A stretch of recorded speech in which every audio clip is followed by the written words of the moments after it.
ఖమ్మం జిల్లా కేంద్రంలో మరి గత 4 రోజుల క్రితం జరిగినటువంటి అత్యాచారం చేసి పైన బిల్డింగ్ నుంచి పడేసినటువంటి ఘటనలో బాలిక మరి మన హాస్పిటల్లో ఇక్కడ నిమ్స్లో శిక్ష పొందుతున్న సందర్భంగా వారి కుటుంబాన్ని పరామర్శించడం జరిగింది. అదేవిధంగా అమ్మాయి యొక్క ఆరోగ్య విషయాలు కూడా తెలుసుకోవడం జరిగింది. బాలికతో కూడా మాట్లాడి ధైర్యం చెప్పడం జరిగింది.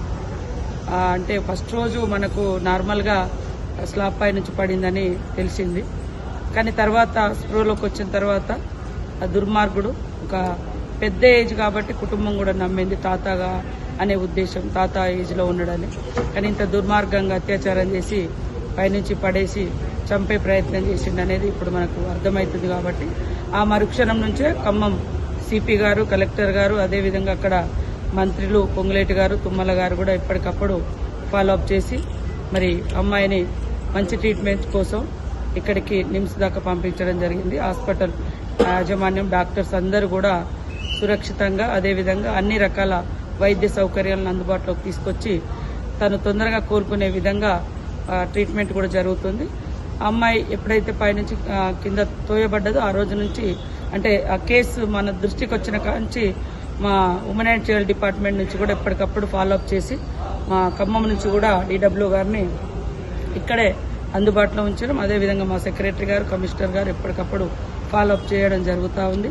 ప్రభుత్వం నుంచి అమ్మాయికి అన్ని రకాలుగా అండగా ఉంటాం. ఖచ్చితంగా ఇలాంటి దుర్మార్గులు కఠినమైనటువంటి శిక్షలు ఎదుర్కోక తప్పదు. ప్రభుత్వం కూడా ఇలాంటి దుర్మార్గులను ఉపేక్షించాం. ఆ దుర్మార్గులకు ఎంతటి పొలిటికల్ రాజకీయ అండ ఉన్నా ఇవాళ ఖచ్చితంగా శిక్షిస్తామనేది కూడా తెలియజేస్తున్నాం, హెచ్చరిక చేస్తున్నాం.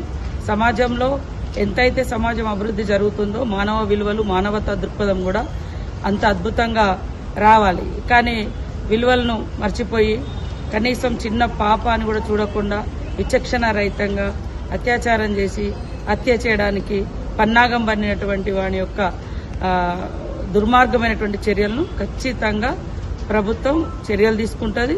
వానికి పనిష్మెంట్ ఇస్తామని కూడా తెలియజేస్తాం.